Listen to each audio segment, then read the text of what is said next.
تربیت زیادہ کار آمدہ ماحول وزیر کی جان پہ بنی ہوئی تھی فقیر بات ہی نہیں سن رہا تنخر طویل منت سماجت کے بعد فقیر نے سر اٹھایا ہاں بول کیا کہنا ہے وزیر نے ہاتھ جوڑے اور بتانا شروع کیا کہ 1 مہینہ پہلے ہمارے بادشاہ سلامت نے اچانک دربار میں ایک سوال اچھالا کہ کامیاب کردار کے لیے تربیت زیادہ کارآمد ہے ماحول میرے ایک ہم منصب وزیر نے جھٹ سے کہا کہ عالی جا تربیت جبکہ میں نے عجلت میں کہا جناب ماحول تربیت پر فوقیت رکھتا ہے بادشاہ سلامت نے ہماری طرف رعونت سے دیکھا اور فرمایا تم دونوں کو اپنا اپنا جواب عملی طور پر ثابت کرنا ہوگا جو ثابت نہ کر سکا اس کا سر قلم کر دیا جائے گا اور اس کے لیے ہمیں 1 ماہ کی مہلت دے دی ہم دونوں اپنے جواب کی عملی تعبیر تلاش کرنے میں لگ گئے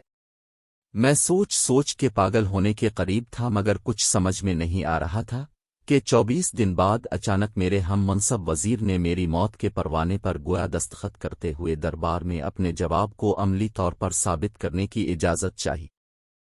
اجازت ملنے پر اس نے دربار میں کھڑے ہو کر تالی بجائی تالی بجتے ہی ایک ایسا منظر سامنے آیا کہ بادشاہ سمیت تمام اہل دربار کی سانسیں سینے میں اٹک گئیں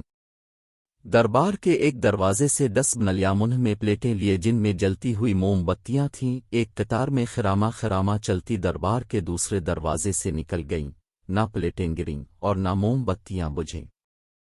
دربار تعریف و توصیف کے ناروہے سے گونج اٹھا میرے ہم منصب نے بادشاہ کی طرف دیکھا اور بولا حضور یہ سب تربیت ہی ہے کہ جس نے جانور تک کو اس درجہ نظم و ضبط کا عادی بنا دیا بادشاہ نے میری جانب دیکھا مجھے اپنی موت سامنے نظر آ رہی تھی میں دربار سے نکل آیا تبھی ایک شخص نے آپ کا نام لیا کہ میرے مسئلے کا حل آپ کے پاس ہی ہو سکتا ہے میں 2 دن کی مسافت کے بعد یہاں پہنچا ہوں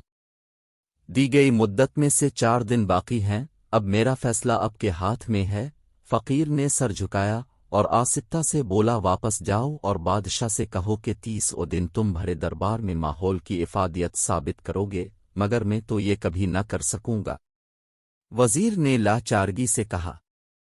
آخری دن میں خود دربار میں آؤں گا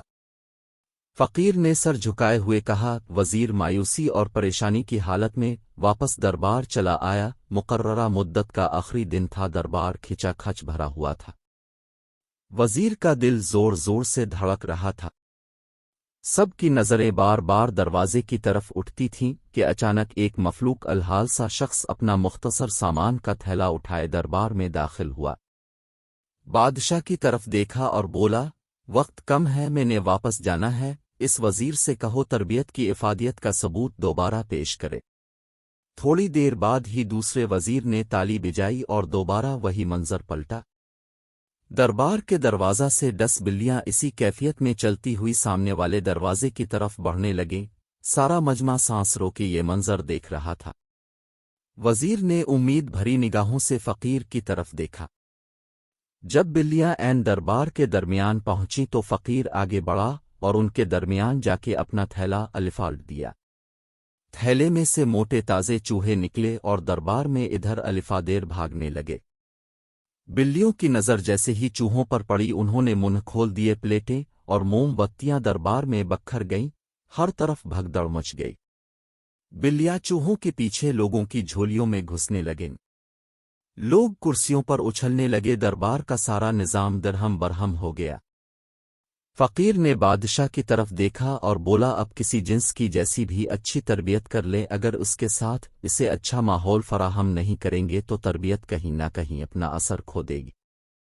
کامیاب کردار کے لیے تربیت کے ساتھ ساتھ بہتر ماحول بے حد ضروری ہے